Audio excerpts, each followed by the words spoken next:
What's going on? David with Stone Park. We are a development company in Washington, D.C. We also have a construction company that does all our projects with pretty much in-house. So I have a lot of experience when it comes to real estate and construction. I've been in the game for teetering like 20 years, and I want to show my experiences or share my experiences. So one thing that I wanted to say is real estate agents, you got to have an iron stomach. So I'll tell you a story or a situation where I was a real estate agent. I am now, but it's only to look at properties. But back in the day, like 15 years ago, I was a real estate agent that picked up properties, but also took on clients. I had this one client in particular, rich guy, a lot of money, and he really wanted to buy a multi-million-dollar property. So that was a good commission for me. I spent all my time and energy on this guy.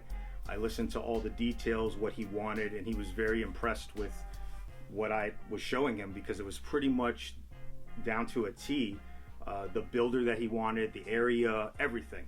So we come down to, I think, 2 houses that he wants to write on, and I said, look, give it a night, think it over, and then let me know, and then we'll just pick one. So the next day comes along, and he's like, David, I think I want to rent. And my stomach just dropped. I was like, ugh. And if you are a real estate agent, and you don't even have to be a real estate agent, in any kind of profession, if you're an entrepreneur and you've been putting your time and effort into a person or company or a bid, and then you find out that it's slashed to only see like 5% of it, it hurts. I had a couple things going on in my head. I could say, hey man, kick rocks, or I can kind of work with the situation. And I think the way that I've been able to survive is just working with all situations and kind of looking at problems, and don't say problem, just looking at something and say, I need a solution for this thing right here. And it took me a while to do that because my mentality is always saying, I gotta do this, and blaming people or whatnot. But at the end of the day, if you really want to make it, you gotta do it your way, push through, figure out how you can make a bad situation good. That's pretty much it. And I think that's all professions, real estate. So I told him, I said, that's cool. Where do you want to rent? The same area? What's the game plan here? And he said that he just didn't want to commit because he knew that his kids had to go to a certain school. So I knew exactly the neighborhoods that he wanted to go or be in, and there were only 5 properties there. So in my head, I said, well, 5 more properties, let's see what happens. I took him to the 5, and he finds one that he likes. Now, this is where it gets interesting. The client says, I want to renovate everything. And I said, well, what do you mean? He said, floors, cabinets, granite tops, painting, woodwork, landscaping, all that stuff. And in my head, I'm thinking, well, you're going to spend like $200,000, maybe more. I don't know if you're allowed to do that. I would have to confirm with the landlord. That's just kind of like a weird request.